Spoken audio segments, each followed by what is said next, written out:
تتجه أنظار عشاق كرة القدم الإفريقية والعربية إلى واحدة من أهم مباريات ثمن نهائي كأس إفريقيا 2025، حيث يلتقي المنتخب الجزائري بنظيره منتخب الكونغو الديمقراطية في مواجهة مرتقبة ومليئة بالإثارة والتشويق.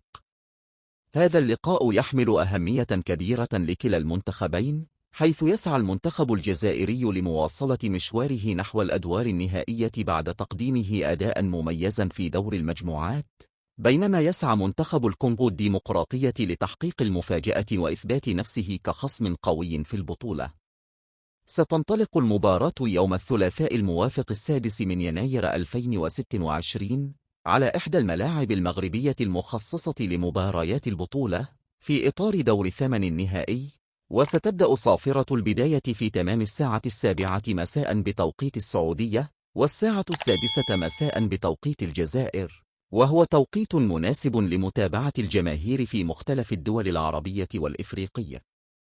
تتميز هذه المباراة بالتنافس الكبير بين لاعبي الوسط والهجوم والدفاع، مع اعتماد كلا المنتخبين على استراتيجيات تكتيكية متقنة، ما يجعل كل لحظة على أرض الملعب مهمة وحاسمة.